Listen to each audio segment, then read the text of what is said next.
Hello, everyone. Welcome to another episode of Speak Up Sports Talk. I'm your host, George Sewell. My partner in crime, Ben Ballion, should be here within a few minutes.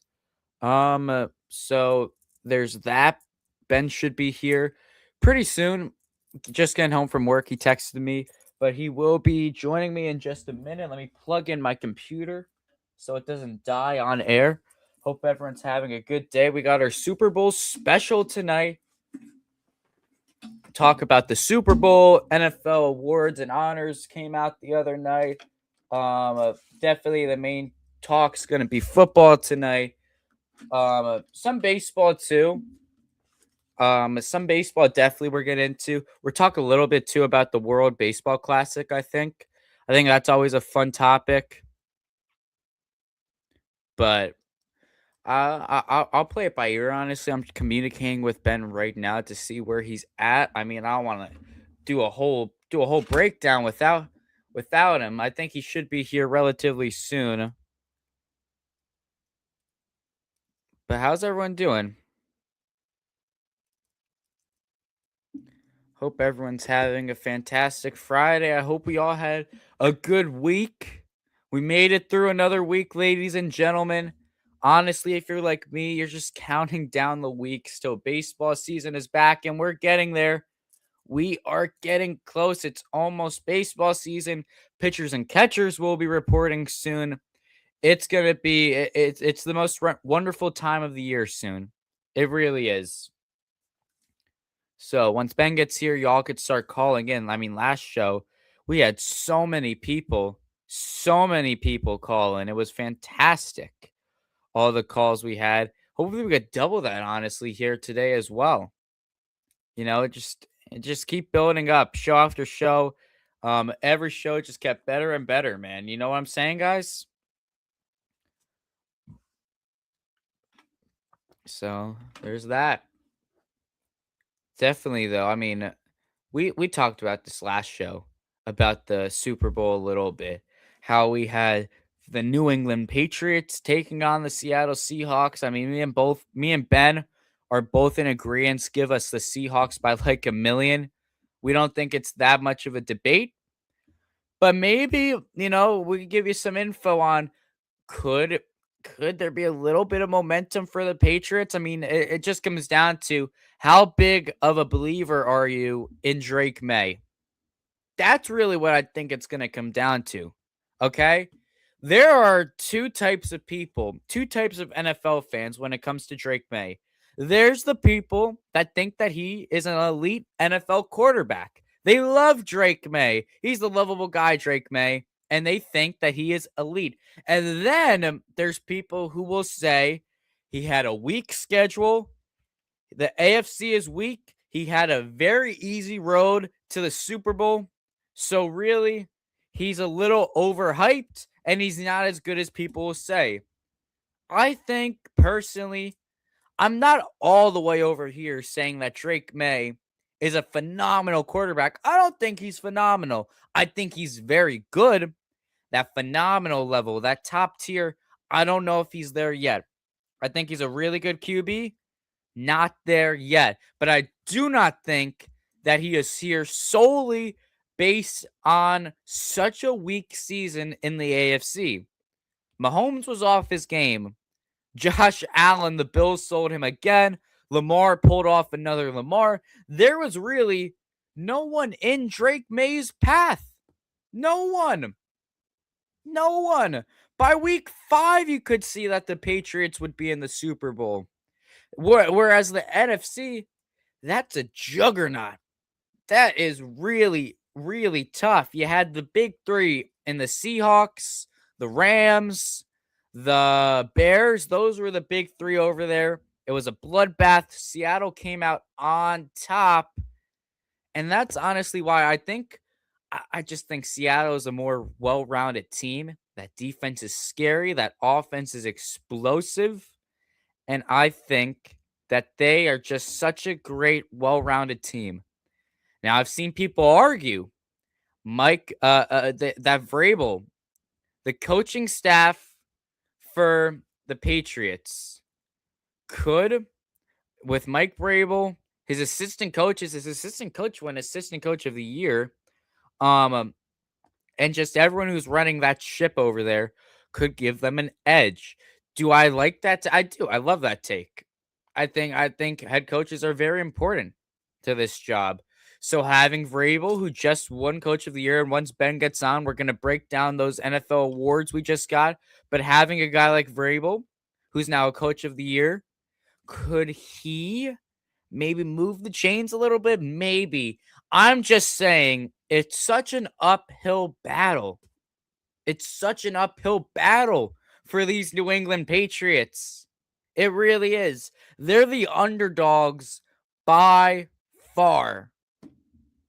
By far, the Patriots are the underdogs in Sunday night's game. But in reality, is it that big of a difference? I don't know. It's so hard to gauge um uh, where each team's gonna be.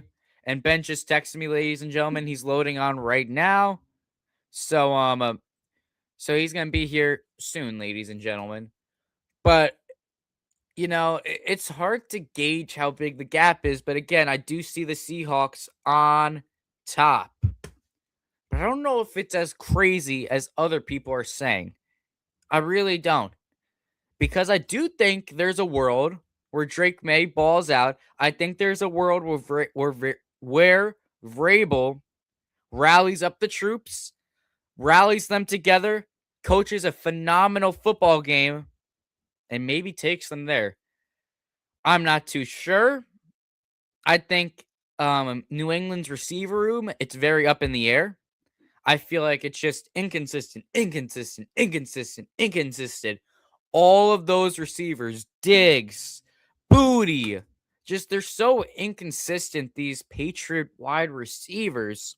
I don't know. Could they have a big game? Could they not? Whereas you look at the Seahawks and you have a phenomenal, arguably the best wide receiver in all of football, the offensive player of the year, Jackson Smith and Jibba. You got him. You got JSN down there running routes, wrecking up defensive backs. He's consistent. I can bet on him. I have faith that he'll have a good game. Do I have faith in Stephon Diggs having a big game? No. I really don't know. And the same with Booty and all these others, all these other Patriot receivers. But again, could Vrabel pull it off? Could May get it together? I don't know. Again, it's a very uphill battle, but just tuning in now, ready to give his thoughts on the Super Bowl. Ben's finally here, ladies and gentlemen. Let's hear what he has to say. Ben, What's going on, George? how we doing? Pretty good. Getting ready for Super Bowl 60 coming up this Sunday. Really excited. A lot of people are thinking it's going to be a blowout. And while I do think the Seahawks are going to win pretty handily, Yeah. as the week has gone on, I've started to see a world where the Patriots can actually pull this thing off. Sam Darnold could turn back into the Jets Sam Darnold and throw the ball away a couple times. The Seahawks defense can come back down to earth. I know they had a rough game against the Rams. It wasn't terrible, but it wasn't their best work a couple Sundays ago. What if they're still slipping and Drake May, who has shown signs of being an elite quarterback? I know he hasn't played anyone, but he's shown the signs. What if he pops off and has a huge game? There's definitely a way that the Patriots can win this game. However, I do think it's the Seahawks, probably around 35-17. So it feels like a close game, but the Seahawks are, pretty well ahead. I think you hit the nail on the head with how Sam Darnold's going to play. I think he's the catalyst, he's the deciding factor in how this Seattle offense and just as a team as a whole plays. I mean, we've talked a lot about how good this Seattle defense is, but on the other side, this Patriot defense is pretty solid. It's a good defense that New England's got. We can't take that away from them. And at the end of the day, they got to the Super Bowl. They have the coach of the year in Vrabel. They have a young, exciting quarterback in Drake May. So there's stuff working in their favor. I like I said before you were on, it's going to be an uphill battle. I think there's definitely a chance, but you need a lot of things to go right for you if the Patriots, some things that you just can't control. You can't have Sam Darnold be on his A game. You can't really control that. It's up to Darnold, honestly. The ball's in Sam Darnold's hands. How does he want the Seahawk offense to play this Sunday? It starts and it ends with the quarterback. We said that a lot last stream. How true is that? If Sam Darnold is a turnover machine, you said, like we saw with the Jets, we don't have to look as far back to his younger days with the Jets to see Sam Darnold being a turnover machine. He's done that this season. I'm not taking anything away from Sam Darnold, calling him bad, but I'm just trying to say when he's bad, Sam Darnold. Emphasis on bad. It depends on what Sam Darnold suits up to play. And if he's not on his A game, the Patriot defense could take advantage of that. The thing, though, George, is that his career has been completely revamped. And I think that connection he has with Cooper Kupp and when JSN, the Emerald City route artist, is special. ECRA, Jackson Smith and Jigba. I think there's potential. He's the MVP of this Super Bowl. The difference between Sam Darnold with the Jets or what other team you want to look at, and now with the Seahawks, is he has so much talent around him. He's got Kenneth Walker in the backfield. He's got the two guys I mentioned on the outside, as well as Rashid Shaheed, who is a dynamic return man. Yes. I think he's in such a better situation to have a really good game, and I think he's going to do it. It's so weird to be talking about Sam Darnold potentially winning a Super Bowl after how his career started off, but here we are, George, and I think the Seahawks get the job done. 100%, I agree with you. I was just making this case because I feel like everyone and their mom has just said, give me the Seahawks by 1,000,000. Okay? And this was a very easy path for Drake May. I don't want to hammer on that too hard, but the fact that Mahomes was irrelevant this season, that the Bills let down Josh Allen, that Lamar pulled off another Lamar, this time on steroids with his chokes, and he had to go through CJ Stroud to get to where he is right now. I mean, I think you and me could get through CJ Stroud right now in a playoff run. It's George, just has CJ Stroud done a single thing since his rookie year? no. I didn't think so. So I mean, I'm just saying, like we can all agree, the AFC is dramatically weaker than the NFC. It's a bloodbath in the NFC. So Darnold definitely had a tougher path to get here, but simultaneously he had a better supporting cast to get there. He's got the offensive player of the year, like you said, the Emerald City route artist out there, JSN. I think every aspect you look at it, besides coaching, Seattle is a better team. We've seen legends be born, though, in the Super Bowl. We've seen guys, when the chips were stacked against them, just come up and have a huge game. And I don't think that's unlikely to say that Drake May could have a huge game. It's just a matter of, honestly, if Drake May has a huge game, how well can this Patriot defense slow down the Seahawks? How well can Christian Gonzalez and crew stop JSN, Cooper Kupp, like you said, Kenneth Walker out there? You got Rashid Shaheed and also a very good deep threat. You got Bobo out there who could just run out there and catch a 45-yard touchdown, a good wideout option. There's just so many.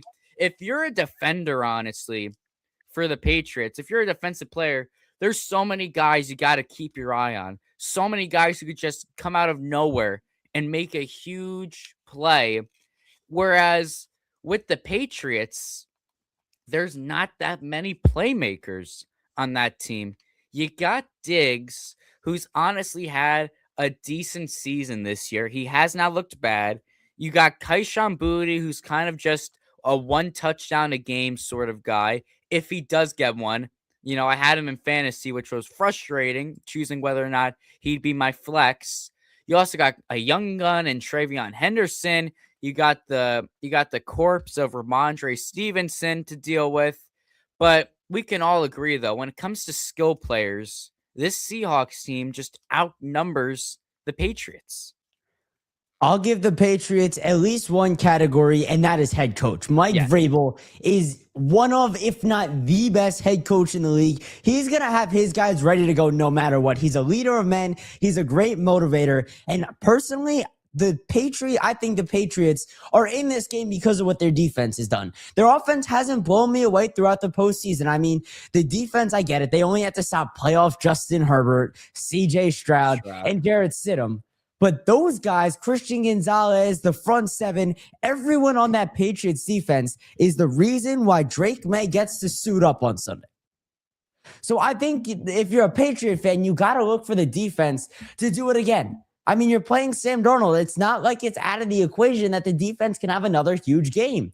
I think it's more likely, personally, that the Patriot defense locks down the Seahawk offense, then the Patriot offense can pulverize the Seahawk defense, because the dark side has been awesome this year. They're personally my favorite defense in the NFL to watch. I think they're the best defense personally. But I do think that the 100%.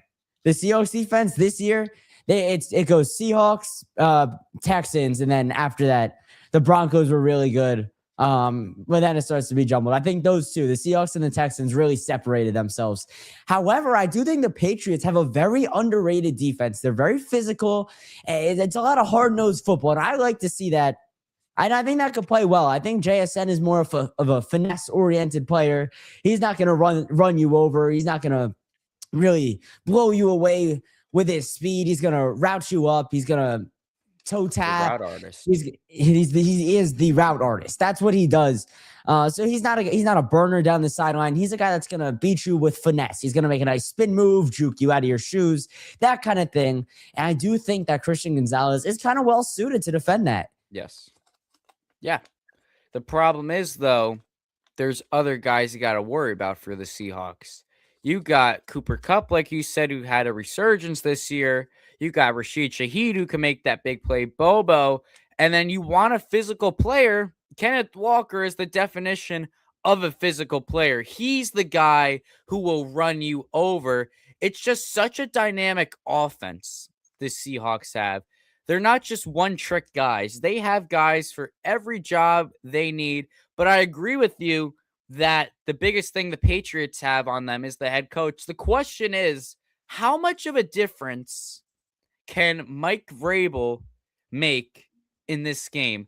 How much does his presence and his play calling and the way he motivates and he leads this Patriots team, how much of a difference does that make in the outcome of Super Bowl 60? It's easy to say that because the coaches aren't suiting up. They're not putting on the pads and stepping out between the sidelines. But the coach is huge. It is pivotal. It is so important to have a good head coach and a head coach with Super Bowl experience. I know Vrabel hasn't won one as a coach, but he definitely did as a player. At least he was in the game. That cannot be lost on you. Having that experience is so important. Vrabel has it.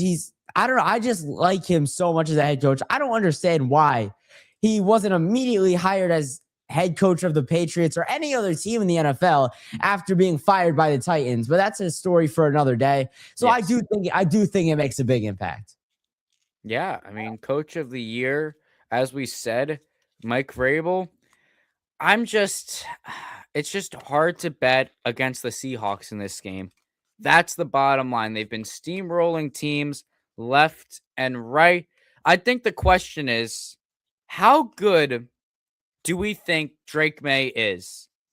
I know a lot of people are saying he should have won MVP, even though no way he should have. Easily Stafford. But as a quarterback, do you think that Drake May has what it takes to possibly pull off this upside? I think we could both agree he's a much better quarterback than Sam Darnold is. But when it comes down to the guy you need, the guy the Patriots would need to take them up that big hill, to take them over the top and win this Super Bowl, does Drake May have not only the raw talent, but the mental strength to handle it? That's what it comes down to. I don't think he's battle tested. I mean, they played two pretty big games, in my opinion. Sunday Night Football in Buffalo pretty early in the season where they had a nice win. But again, that's so early on in the season. The Bills were really just trying to find their footing. They had an inconsistent year overall, and that was one of their valleys of the season. But then when the Bills came to Foxborough, one of the other big matchups of the season, the Patriots squandered away a huge lead. So they're 1-1 in big games. And I would say the loss is a worse loss than the win was a good win. They don't have the experience playing in these big games. You cannot tell me that playing Justin Herbert, one of the worst playoff players in NFL history, the Chargers just don't do it in the playoffs. Every time they make it to the dance, they find a way to lose. Playing CJ Stroud in the second round, who has been just a mediocre quarterback since an incredible rookie year, and then Jarrett Stidham, who hadn't thrown a pass in the NFL since 2023 before that game. So if you're going to ask me if he's ready, I personally don't think he is. Mike Vrabel might have them motivated and feel like they're ready to go. But when you get on that field and the pads start clashing, it comes down to experience, and the Patriots don't have it. Yeah. And I'll say this, that win against Denver, it should not have been that. They should have steamrolled over Exactly. the Broncos. The Broncos, not to cut you off, but the Yeah. Broncos had so many chances to win that game. Sean Payton could have made a ton of different decisions. They could have kicked that field goal instead of going for it on 4th and 4 from like the 36-yard line or whatever. And before you say, oh, Ben, but it was snowing, that was in the first half when there was not an inch of snow on the field. I don't know why Jarrett Stidham is throwing those backwards passes. Maybe that's compliments of him not playing for a couple years, but no NFL quarterback should be doing that regardless of how long it's been since you set foot on the turf. There were so many opportunities.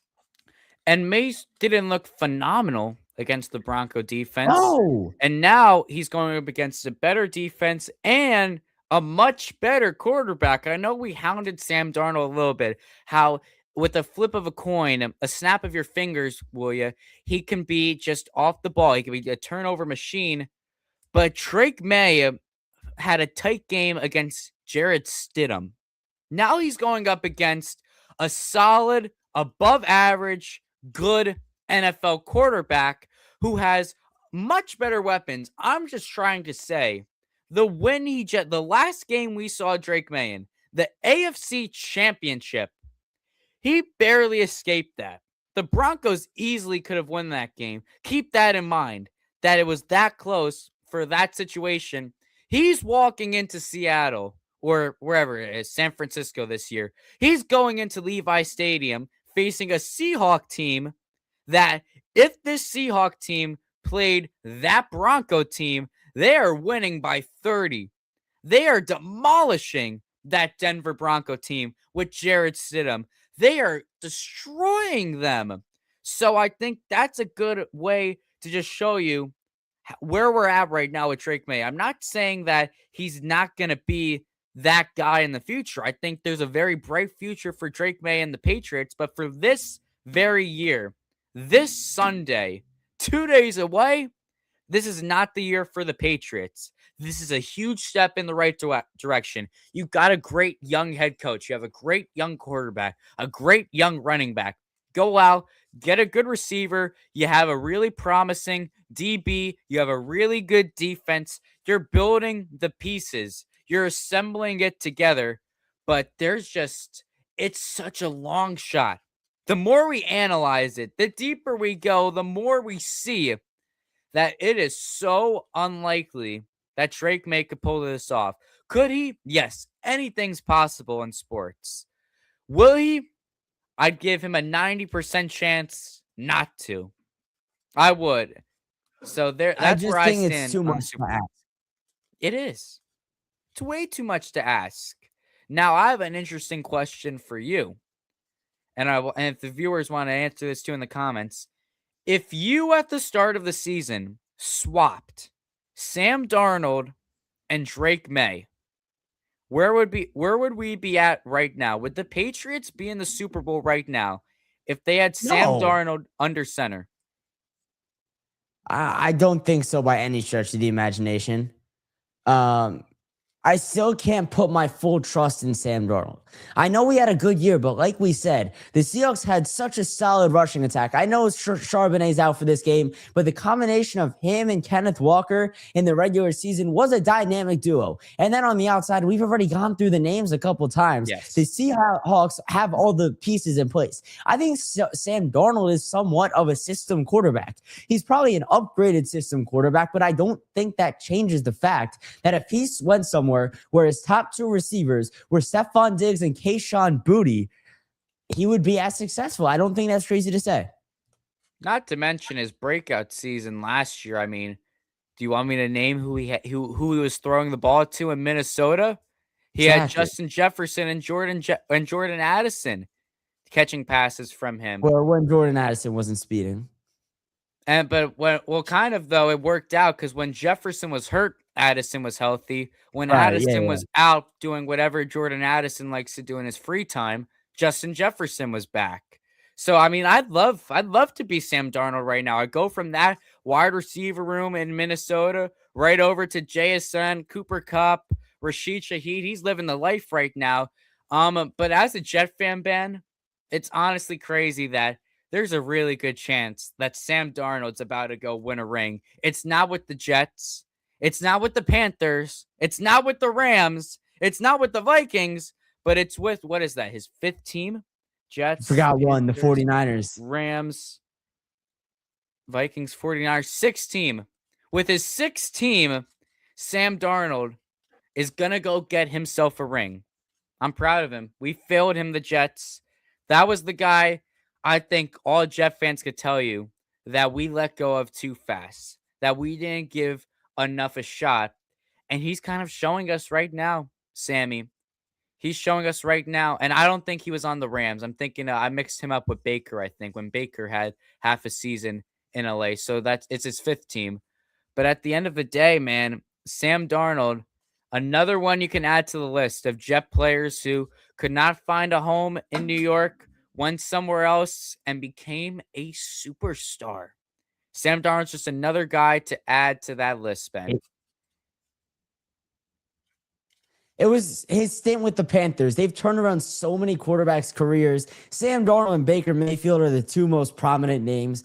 But that system that they have working right now, I mean, it pretty much saved Bryce Young's career because they were ready to move off of him. And then they benched him for a while last year. He came back in the last 2 weeks of the season, and he looked like a completely different guy. So I think the Panthers, you got to give them a lot of credit for this turnaround from Darnold.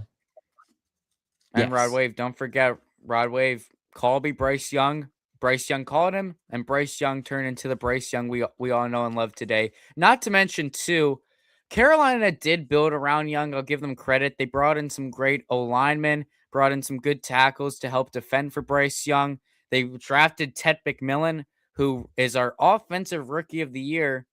And I'll segue, honestly, into the next topic we got going on here. Last night, we had our NFL awards announced. We had our winners announced. We've already alluded to some of them, but I'm going to go award by award. I'll give my guy. I'll say who won it, who the NFL had winning it. I'll say who I think should have won. Ben's going to say who he thinks should have won. We're talking about a little bit, and we'll get through all the major awards that were announced last night. Pretty much the easiest one, I think, on the list is Matthew Stafford. NFL had him winning MVP. I would have him winning MVP. Ben, you making it go 3 for 3 here? Yeah, that's the right choice. Like I said, Drake May just didn't play the competition as Stafford. Stafford put up better numbers. I think it was a pretty easy choice. 100%. Offensive player of the year, we had Jackson Smith and Jibba. And Jibba, I can't pronounce his name. I get the Jackson Smith part right, but I can never get the third part. But the Emerald City Route Artist, he won it. I think I probably would have given it to him too. Honorable mention, though, go out to Christian McCaffrey. Little honorable mention out to Puka, but I think JSN had the more consistent season. I'd give it to him too. Yeah, let's just keep it simple here. Jackson Smith and Jigba was the guy. I mean, he's playing in the Super Bowl, the leading receiver on that team. Yeah. I don't think there was anyone more dominant than him on the offensive side of the ball this year. And then another pretty easy one. I mean, Miles Garrett, Defensive Player of the Year, all-time sack leader. I mean, there's really no question on this. Do we really have to go through this one, really? And that was a foregone conclusion as soon as he hit that record-breaking Yeah. sack number. What else we got here? Mike I Vrabel, have Coach one of I the Year. want to talk about. Which one? The Offensive Rookie of the Year. Okay, I thought I know exactly who you're gonna say. I know your argument. Let's hear it. So this year, actually, who won it? I know it wasn't the guy. McMillan. Ted McMillan won it. That's right. I drew a blank on his name. Ted McMillan won it. Jackson Dart. Okay. We're gonna go here, George. We're gonna take let's go. deep breath. We're gonna take a deep breath, and we're gonna go to this conversation. Jackson Dart came in his first game. His star receiver that he's expected to have this tremendous connection with goes down at the end of the first half. What does Dart do? He wins that game and he wins the next one.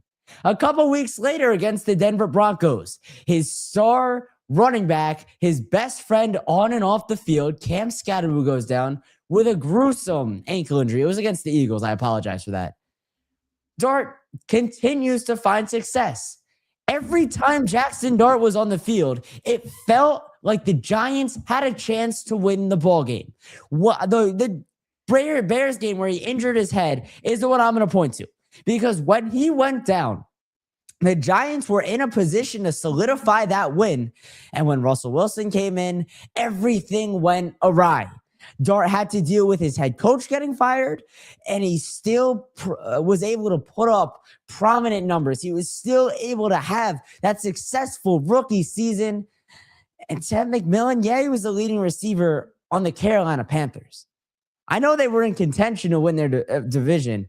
All right, they did win their division, but let's face it, they lost the game that really decided the NFC South.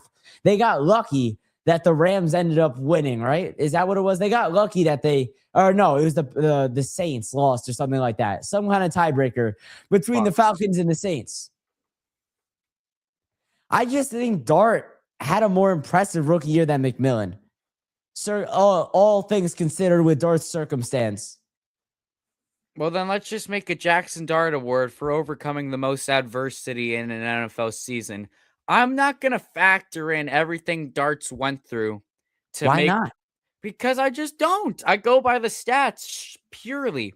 So you're Aaron Boone, then you're I'll robot. Parallel to baseball. I don't care Cal Raleigh's a switch hitter. I don't care he's a catcher. Aaron Judge should win that. I'll go back to football. Tetairoa McMillan had a better season. Period. I don't care about all the stuff that Jackson Dart had to go through. Like I said, let's just make a Jackson Dart award. Whoever overcomes the most adversity in a season, let's just give them the Jackson Dart award. Wouldn't that be great? I'm not factoring in a head coach getting fired. I'm not factoring in really Neighbors getting hurt because Dart wasn't there when Neighbors got hurt. Yes, he was. He was? Was that his first game? That was his first game. Okay. Rough way to start. Exactly. I'm just not. I'm going to go on what I see on the field. I'm going to go on the talent, and I'm going to go on how you played this entire season. And I think from start to finish, now granted, Ted McMillan was the second he got to Carolina, he was their number one option. No one else really was competing with him for targets, and he just came there and he dominated. Jackson Dart didn't start till week 4? Yeah, because you had Russell Wilson in the quarterback room. I hear you, but at the end of the day, I'm not going to take away what Ted did just because Russell Wilson. No receivers on that team. Like Xavier Legette. Come on, you're comparing Russell Wilson. But you drafted, if you're the Panthers, you drafted Tetairoa McMillan to be the number one option. You knew you had no receivers. You knew you had no receivers if you're the Panthers. But then that argument is invalid. because there was no one to compete with him from the start. You're saying he went in there and he had everything going for him from week one. He had to if the Panthers were going to have a successful season. There was nobody else to throw the ball to. For the Giants case, you had Jameis Winston and Russell Wilson. I know Jameis didn't really put up a fight, but Russell Wilson is probably going to be a fringe Hall of Famer. And I don't care that the last couple seasons for Russ haven't been good, and that Dart is this hot pick out of college. You just traded back into the first round to get him. You were always going to start Russ. I think Dart starting in week 4 or 5, whatever it was what the Giants were planning on doing when they drafted Dart. Like the Panthers' plan was for McMillan to be their top target from day one. The Giants knew that wasn't realistic and that Dart would have to take a seat in favor of a tattered veteran. I mean, so do you think that it would be no question if Dart started week 1 till the end of the year, he would be easily the rookie of the year? I think he still should have been, regardless of how many games he played. To me, he had a more impressive season than McMillan. I just can't. Even if McMillan is the MVP because Dart didn't play as many games, the amount of first place votes he got was ridiculous. What was it, 1? He deserved more than that. Yeah, least. McMillan got 41. Tyler Shuck got a few more than Dart. Let me pull up the voting, actually. Yeah, I thought Shuck had a fine year. Dart was better, though. Shuck played a quarter of a season. Did look good. Right. So overall, it was Dart. I got the voting up. Tetero McMillan, 41 first place votes. Tyler Shuck, 5. And then it tied with 1 vote, TreVeyon Henderson and Jackson Dart. You're going to say TreVeyon Henderson and Jackson Dart had equal rookie years? No. Is that what you're telling me right now? I'd say TreVeyon Henderson and Tyler. I'd say TreVeyon Henderson and Tyler Shuck had equal rookie Jackson Dart should have had more votes than Tyler Shuck. 100%. I'm not arguing that. I'm just arguing McMillan, rightfully so, should have had more. That's all I'm saying. I think, listen, I'm a big believer. The best ability is availability. If you're on the field every week, you're not getting hurt. You're not running recklessly out there. You're getting the job done every time. You're consistent, which is what Ted McMillan was for us this year. Now, I will say this with Ted. He really didn't have, he only had 1 game where you said, this guy is an elite NFL receiver. What I mean by that is he really doesn't have any games that jump off the page at you. He only had 2 games over 100 receiving yards. And I mean, one of them was insane, 130 yards, 2 touchdowns. But then the next 2 closest, 100 yards on the dot and then 99 yards on the dot. Besides that, he's getting 70 yards, 60 yards, 80 maybe. There's a few games, honestly, he's got 33, 29, 62, 68. He didn't have that explosive season. This wasn't where we had last receiver to win it, Garrett Wilson, who was just a monstrous rookie year where he was putting up crazy numbers. It just kind of feels like McMillan coasted the whole season. He only had that 1 explosive game, but I think what benefits him as we get a phone call. All right, George, here we go. What's going on? What's your name? Where are you from?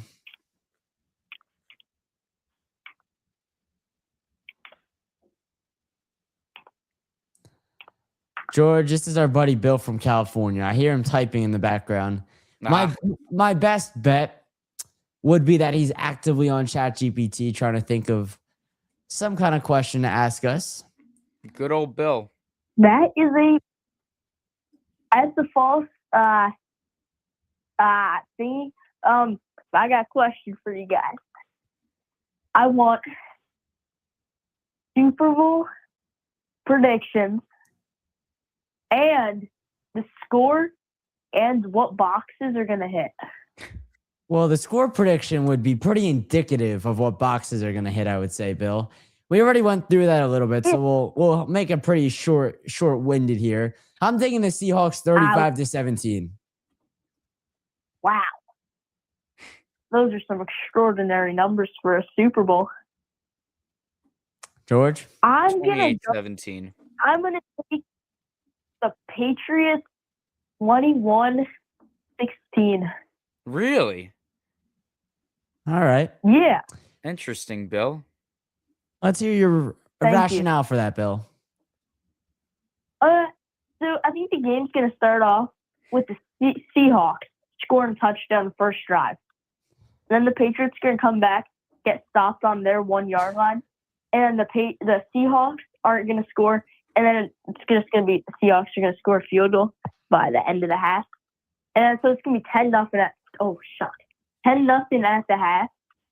And then Patriots are going to come out hot with 2 and then 14-10, but they're going to miss a field goal, like extra point. It's going to be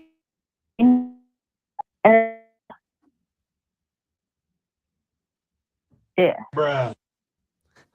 All right. Shock. All right, That was great, kinda cool. great stuff, Bill. Yeah, Bill, we always appreciate your calls.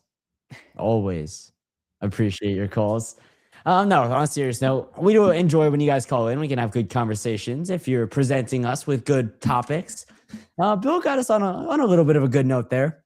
Yeah. Just a little bit past that conversation. You could go back and listen to that if you want.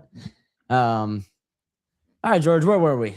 The thick of the Rookie of the Year conversation. Yes. And I'll agree with you. If Dart had the job day one, probably wins it. But I'm not going to give it to him when he didn't play the amount of games McMillan did.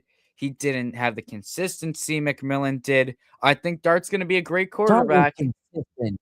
What? Dart was consistent. Dart was very consistent, I thought. You knew what you were getting from him.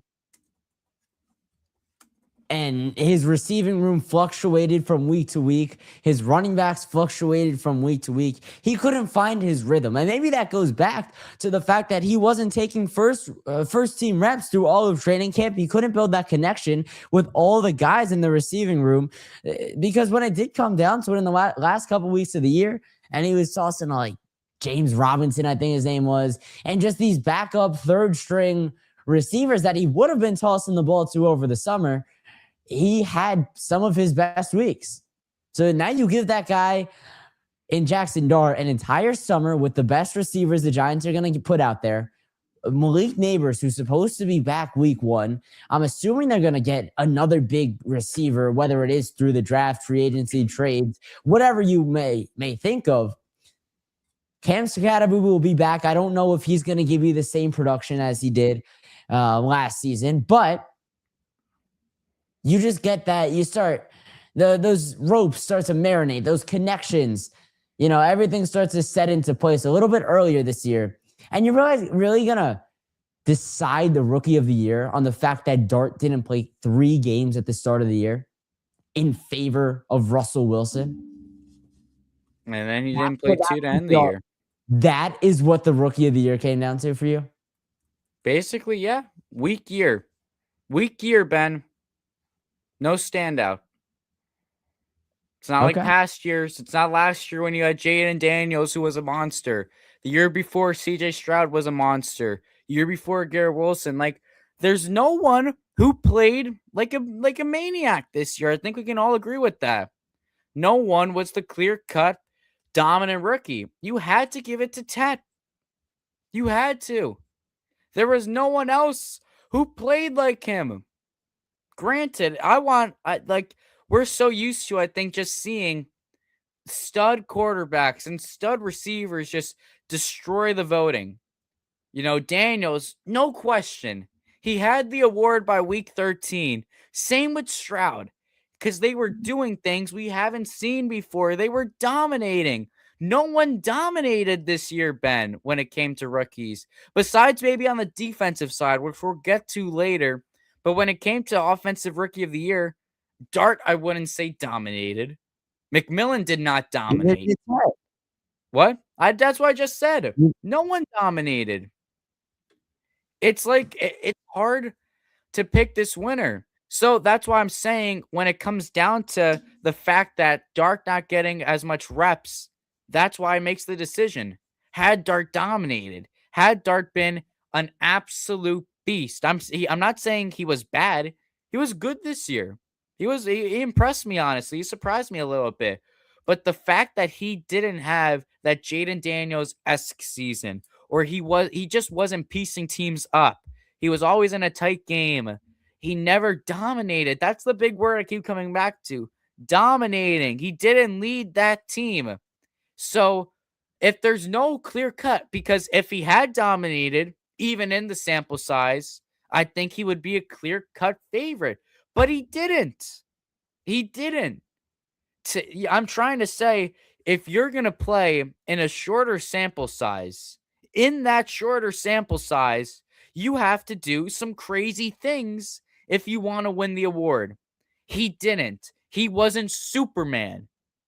Could he be Superman? Maybe. But last year was not.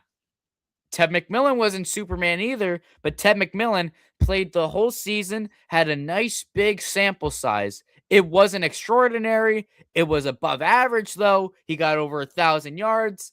Pretty much for me, no questions asked. You give it to Ted.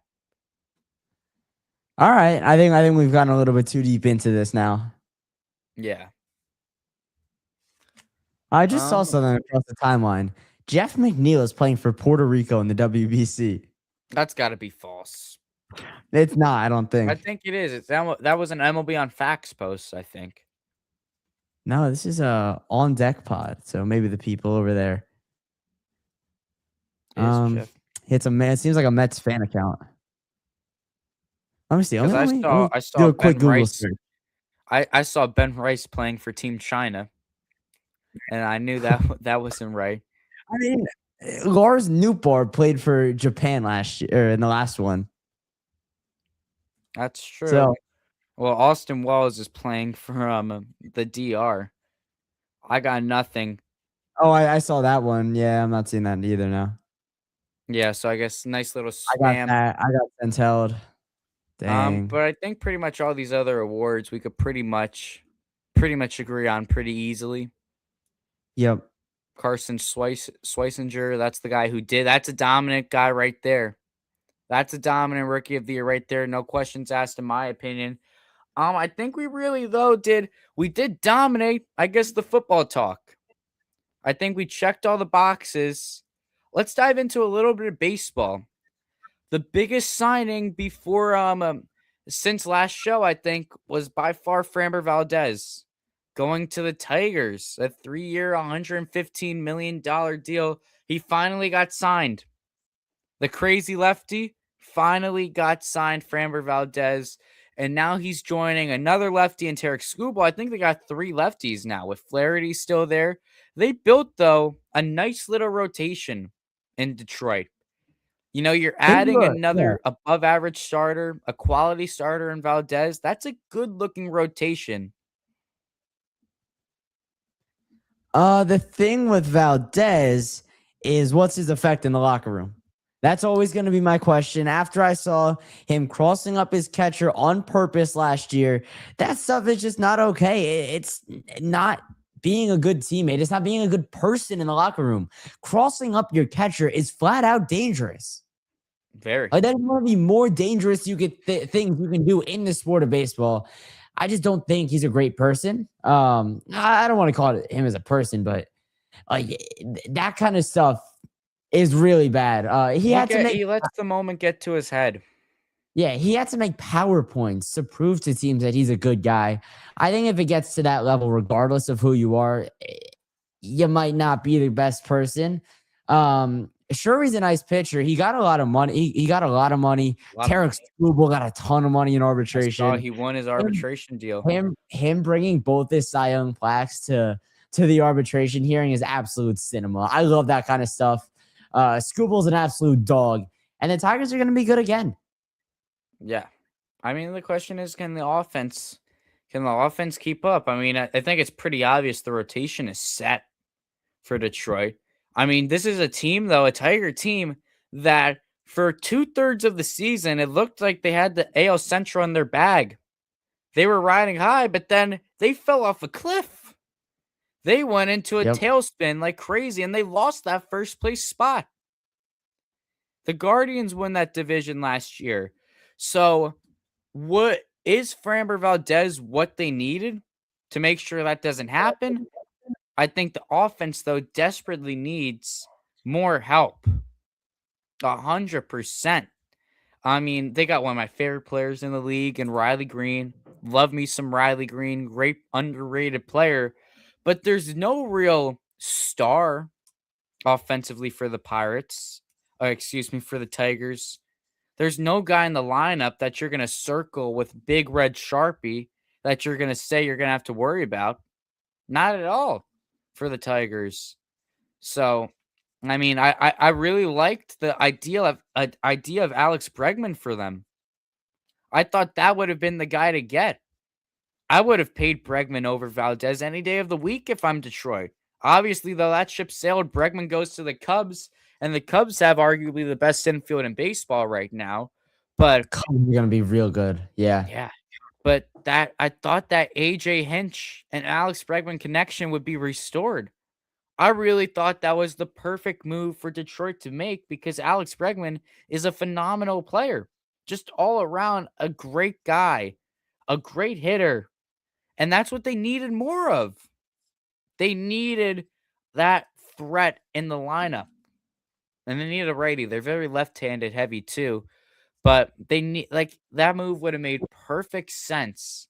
And then maybe just make a trade for a nice little pitcher. If you're Detroit. That's what I would have done. So, but I mean, like you said though, the Cubs, man. The Cubbies are dangerous this season. Yeah. I think do you think that's the best infield in baseball? Uh, there's potential there for it to be the best infield in baseball. They've made the necessary upgrades. I think they're set up. It's very potent. I think they'll be ready to go. And they're gonna have another real good year. I mean, can they just not choke in the playoffs now? That's They gotta. I mean, for the NL though, it's easier said than done when you have to get past the Los Angeles Dodgers. That's always I don't think anyone but the Dodgers wins the World Series. So it seems like it's all for naught right now. yeah. But there's always a chance. It's baseball. The playoffs are so erratic.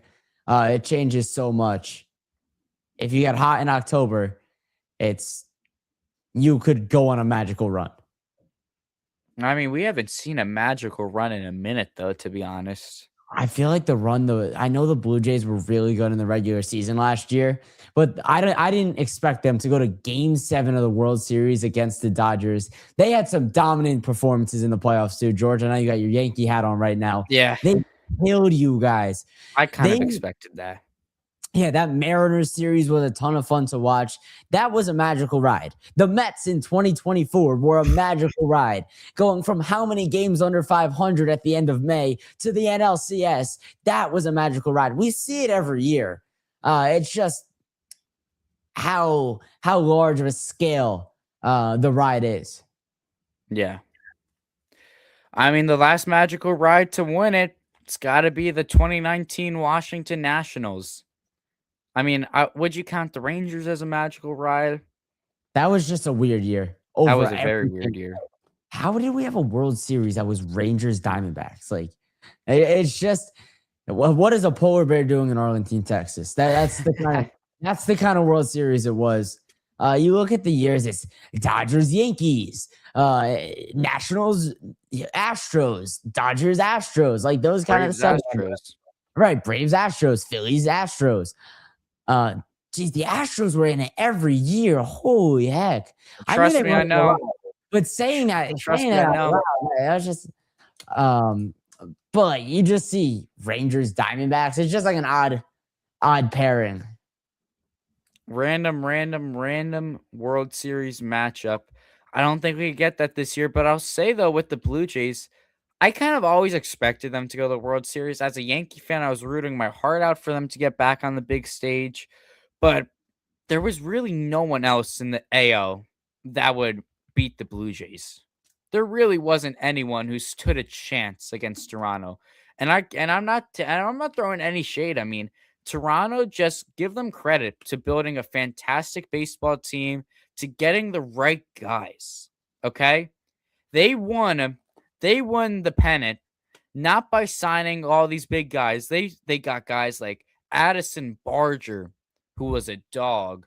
Ernie Clement, who might be the most frustrating player to go against in MLB history. All the dude does is put the ball in play, get base hits. The roster construction was flawless for Toronto. It was fantastically done. So really, there was no one else I saw going to the World Series, especially going up against a Yankee team who roster construction wise is awful. It's awful, the Yankees roster construction. And I say this all the time right now in the offseason. For the Yankees to even get to the World Series, the amount of people that need to overperform, that need to step up by a mile is crazy for the Yankees. And they just re-signed Paul Goldschmidt. Everyone's back from last year. The gang's all here. Nothing's changed. Nothing has changed. Offensively, pitching wise, yeah, that's a story for another day, but Cole's not going to be back for a while. Everyone's saying we'll have Garrett Cole back.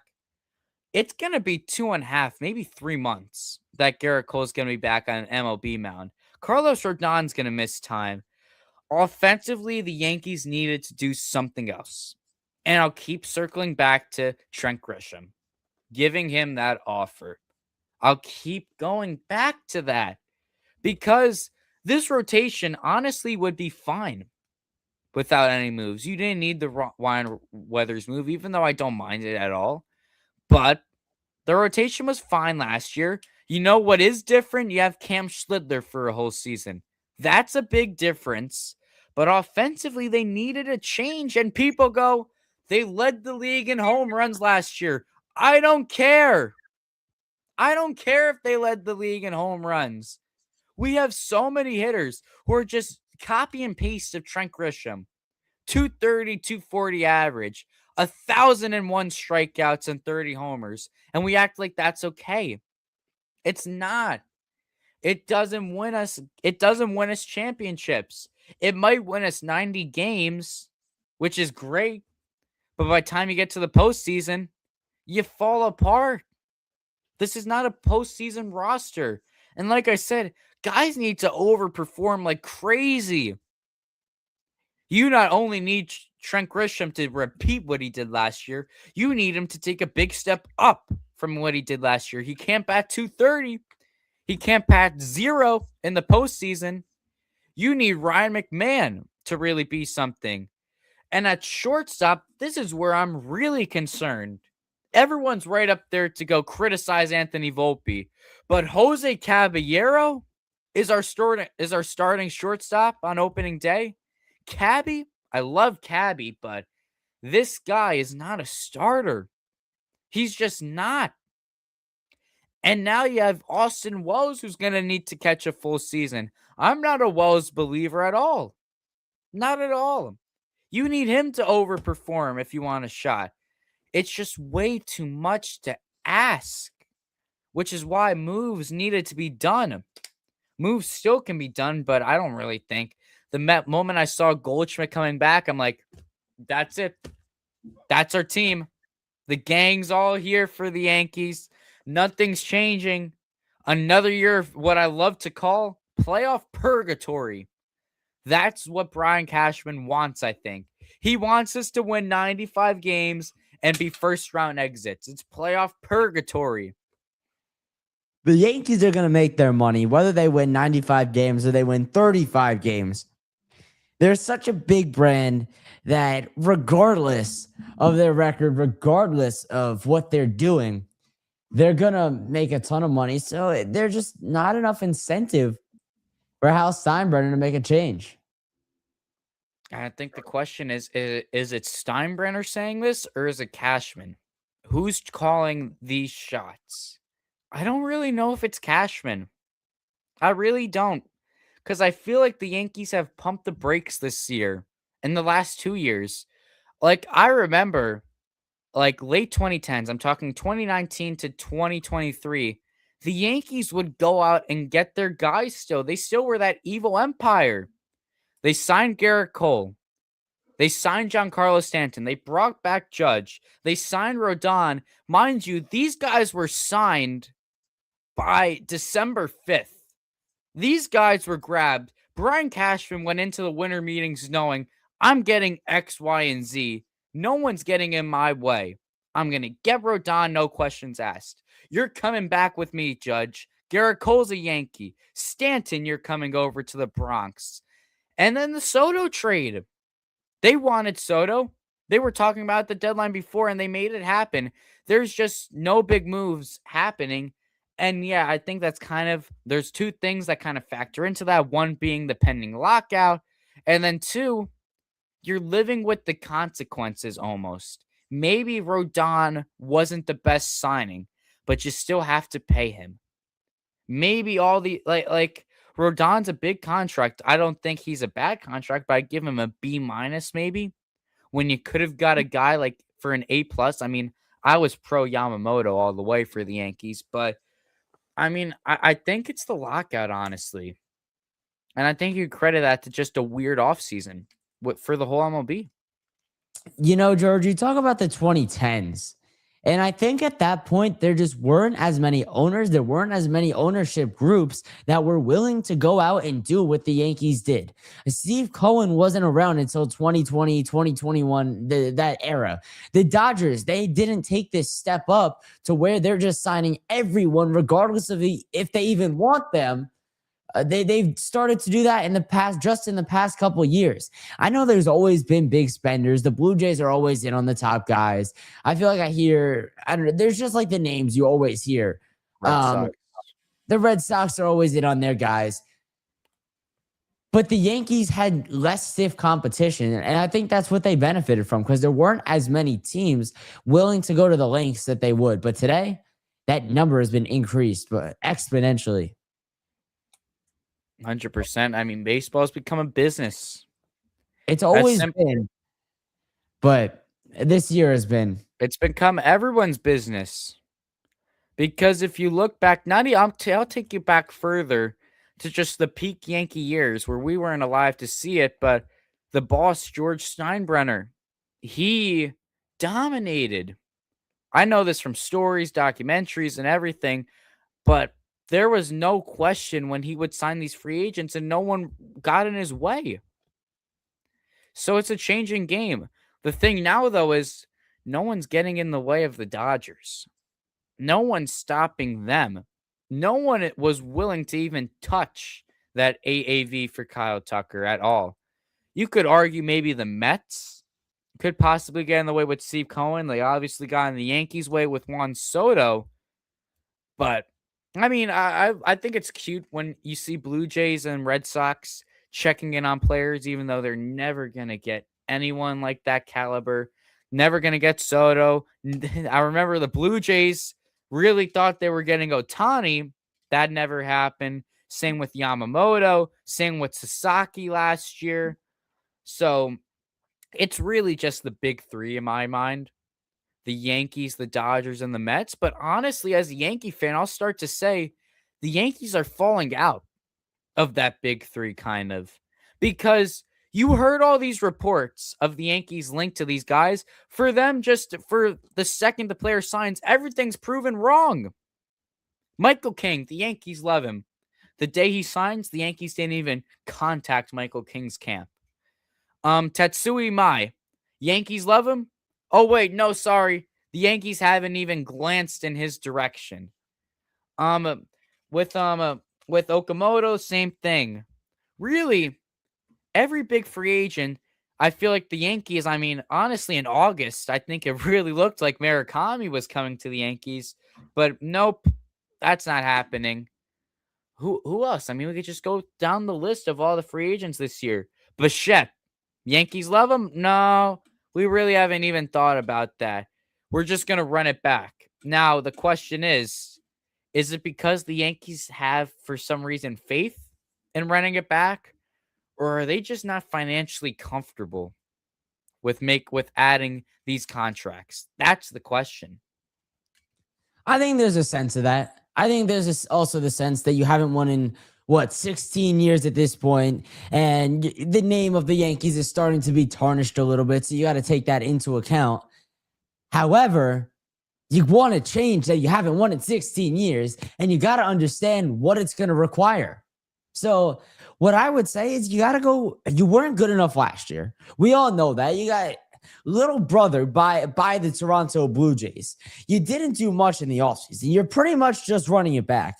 I mean, Paul Goldschmidt, the most recent addition, is aging at least. I don't know what he's going to be able to give you because in the second half of the year, he fell off. He had a really nice first half, but he fell off in the back half of 2025. It's just not a good enough roster, in my opinion. Excuse me. I think the pitching will help. The addition of Cole whenever he comes back, it's just not going to be enough, though. And the question is, could they do something at the deadline? Maybe. But and the big news I saw today, it's expected Jason Dominguez is going to start off his season in AAA. He's not even going to be on the roster. Why? How old is he at this point? He's only 22. AAA? How is he only 22? That's a great question. He might be 23, but he is not that old still. I mean, I feel like I've been hearing about this guy since I was like 11. Hold up a sec. He's only 23. His birthday's tomorrow. Oh, wow. Actually. Happy birthday. Yeah. So he'll turn 24 tomorrow. Wait, is that math? No, though. February 7, 2003. We're 26. So he'll be 23 tomorrow? Or he'll be 24? Whatever. No. Yeah. He'll be 23 tomorrow, I think. I don't know if that's math. It's late on a Friday night, George. Yeah, I'm not thinking straight with that. But he's still I've been hearing about this guy forever. Yeah, that's a name that's been in my head and in my mouth for such a long time. And it's hard to believe he's only that young. But even at that, how often are we seeing guys come up at 18, 19 years old nowadays? I know there's some exceptions there, but the Yankees love to do this. They love to prospect hug. They love to, just hold on to these guys until it becomes maybe not too late, but they're not coming up until they're entering their primes. And it takes a while to get adjusted to the big league game. I mean, I'm a big Jason Dominguez believer. I really am.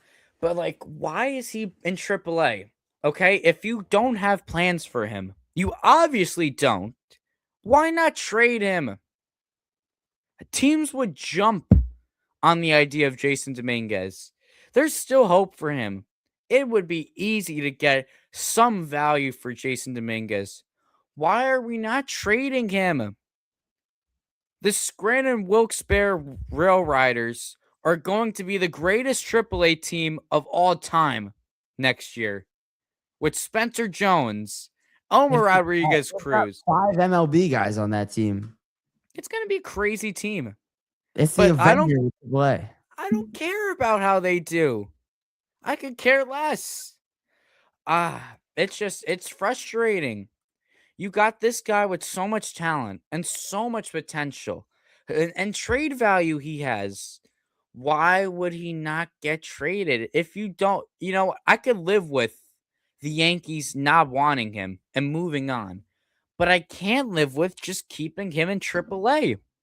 The same goes for Spencer Jones. There's just no point to that. What you could get in return for both of them is monumental. Nico Hoerner, give me. I don't know. It's just there's no sense of direction right now with the Yankees. No, there's none. There's too many prospects that haven't come up, and it's just not a pretty sight. As an outsider, I'm a Mets fan, so I like to troll on the Yankees, but I can also sit here and recognize the facts. And what I'm recognizing right now is that they're directionless. They don't know what they want to do.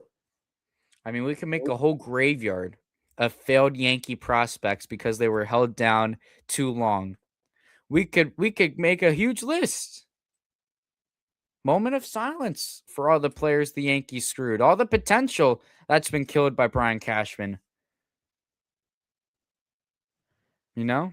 Yeah, there's so Cashman has also had such a long term tenure as GM of the Yankees that you're bound to miss on a bunch of guys. He's also hit on a bunch. He's hit on Judge. He's hit on countless others that we don't recognize. We only look at his misses. Homegrown wise, the hits I see is Judge. That's it. I mean, on this roster right now, Rice, Schlittler, not much else. I mean, we screwed up Miguel Andujar, poor guy, who just signed with the Padres, actually. I would have loved to bring back Miguel Andujar. But, when you had those baby bombers, Torres was via trade for Aroldis Chapman.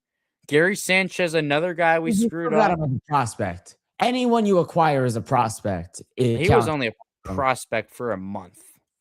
Yeah, that's He borderline. was he was there for a little bit, then he came up. My favorite player of all time, by the way. But I mean, you could do the same. I mean, the Yankees can make that graveyard. The Mets, though, they've been a team with so many top prospects. I think the question for them is, how will these guys play next year? How will Francisco Alvarez look? Who's the big question? How will how's Beatty gonna? What's the plan for Brett Beatty next year? Mark Vientos, what's he gonna be looking like? This pitching staff, you traded Sproat, that leaves McLean and Tong. So with the Mets are actually a team that calls up their prospects. What do you think as a Met fan? What's the plan for all those guys? I'm really excited for this year. I think this is a make or break year as far as the prospects go. You got the pitchers, you've got Tong, you've got McLean, you've got Sproat, not Sproat anymore, actually. Christian Scott.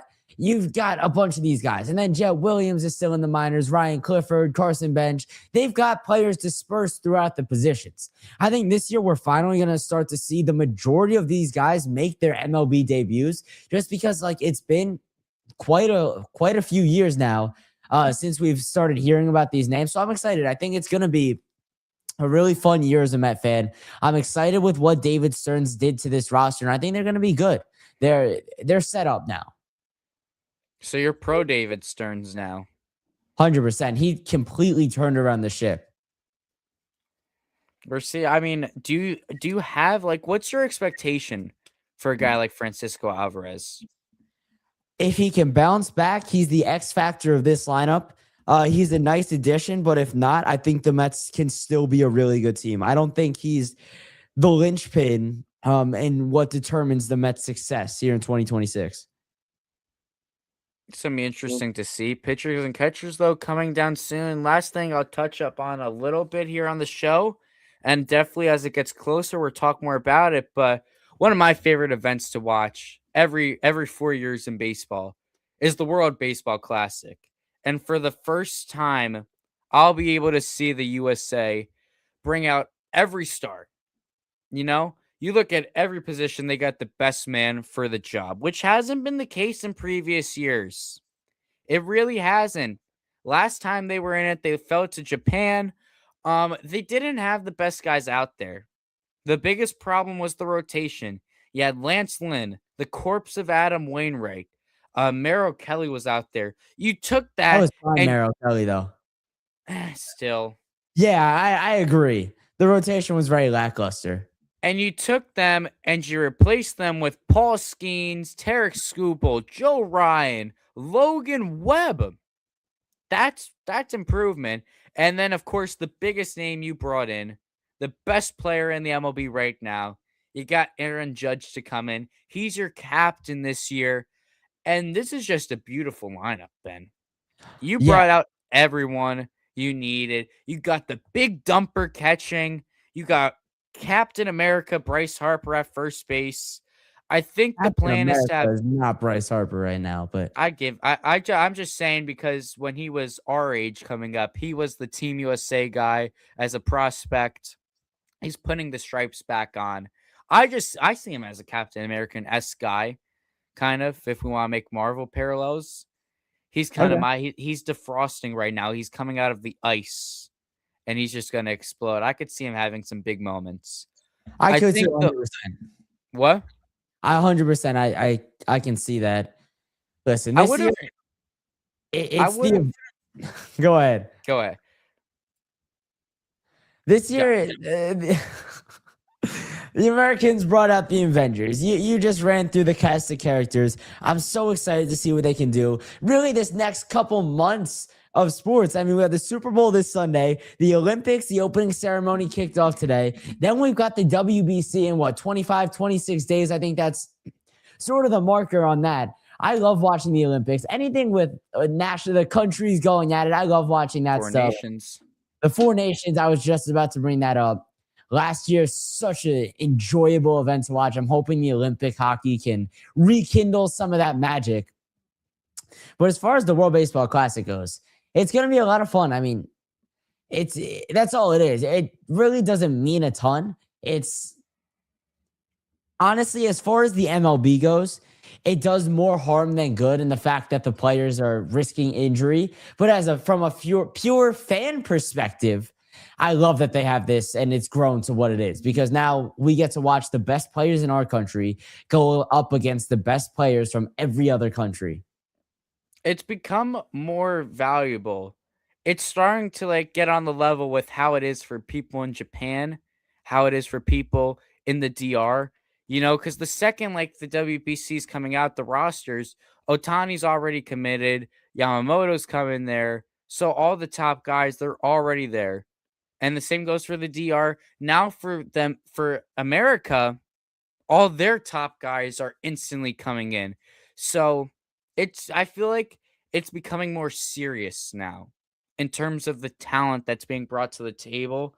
I will say this though, a quick side note. I was really surprised to see that they didn't extend an invite to Pete Alonso because I'd probably rather have Polar Bear than Bryce Harper on this team. It wouldn't have hurt to bring Pete in. I'll say that. It what? It wouldn't have hurt to bring Pete to this team. I'd rather have Pete right now than Harper right now. I would say so. That's not really a question in my mind. I mean, but I think they wanted the kid they had, the big prospect who when he was like 16, 17, playing with Team USA in high school, he's putting on the jersey. That was kind of the whole marketing pitch I think they had with Harper, and he was promoting that too. The infield's a little interesting. They got guys that obviously you got Bobby Witt cemented at short, but then you got that carousel. You got Bryce Strang, who I wouldn't be mad get a few at bats. With Gunnar Henderson and Bregman, I think Gunnar is going to play second. I believe that's the plan, and have Bregman play third. The question is though, because lockdown and left and right, Corbin Carroll, Aaron Judge, and center field, you got Byron Buxton or PCA. I think that's the final piece to get decided. I'm taking PCA. I am too. I've just seen so many people put out their Buxton. And first of all, if I'm the Twins, I'm not letting Byron Buxton play in the WBC. Yeah. You want to talk about injury prone. Byron Buxton's the definition of injury prone. But I think just overall, PCA is a better player. They're both great defenders, but like we said, though, Byron Buxton's held together by Scotch tape. He's not explosive. PCA is the best defensive center fielder in the MLB besides Ceddanne Rafaela. He'd be perfect as like their 9-hole hitter. I would start him if I were D-Row. There's even guys on the bench that are great hitters. You got Will Smith, who's a fantastic hitter, obviously big dumpers catching, and Schwarber at DH, but Will Smith's a great hitter, and he's on the bench too. Ernie Clement is on the squad as well. We talked throughout the rotation. This bullpen is absolutely phenomenal. David Bednar, Mason Miller, Nolan McLean's going to be coming out of the bullpen. Your Met guy right there who's nasty. This is by far the best team that America has ever put out there for the WBC. It's not even close. Yeah, 100%, George. It's going to be shocking to the world when America pulls up, blasting whatever song they are, walking out of that tunnel, and you see all those guys, the superstars, the brightest stars of Major League Baseball, and America comes out on top. They avenge their loss from 2022 and win the World Baseball Classic. That'll be awesome. That's just like it's such a fun event, and I think we got to take a step back and look at it more from that angle rather than breaking down the teams. Because yeah, you could do that, but everyone has guys, everyone that's competing and in contention for this World Baseball Classic title. Look at Japan; they've got Shohei Ohtani, Yamamoto, Roki Sasaki, whoever else they want to add to that list. The DR, they got Juan Soto. Everyone else, the Dominican Republic is stacked. Venezuela is always very good. I think Ronald Acuna, they have so many guys. Every big time, big name player in the MLB is representing their country. So I don't know how much. I think the Americans have the brightest group of stars just because their depth is ridiculous compared to everyone else. And I'm really excited to watch. So that's that. Yeah, and I think it's gonna be a fun one. I'm really excited. But I think 10:53. We've been on for almost an hour and a half. I think this is a good spot to cap it off. Broke down the Super Bowl, a little bit of NFL awards, some WBC stuff. Then, of course, after the Super Bowl, we'll be able to break it down a little bit. But pretty much then after the Super Bowl, I think the show will get a little shorter, and it's gonna be pure baseball. It's gonna be pure baseball, nonstop. Spring training's coming around, which will be fun. And you got all these interesting prospects that are coming for both the Yankees and the Mets. We're seeing another spring training of George Lombard Jr. for the Yankees, who lit it up last year. He's my guy to watch out for, along with Carlos LaGrange, someone else to keep an eye on. Just spring training's always the most wonderful time of the year for me. Baseball is finally coming back. So we'll be covering it here. Speak Up Sports Talk. We're still trying to get that consistent live time. Looking like it probably could be Friday, but we both got busy, unpredictable schedules. But maybe we could find something, a consistent time to come on live. But another good show, Ben. I think this was 3, I believe. Either 3 or 4 at this point, yeah. Episode 3 or 4. Another banger, and we're going to catch you guys next time here on Speak Up Sports Talk. I'm George Sewell. He's Ben Ballion. Thank you, everyone, for watching, and have a great night.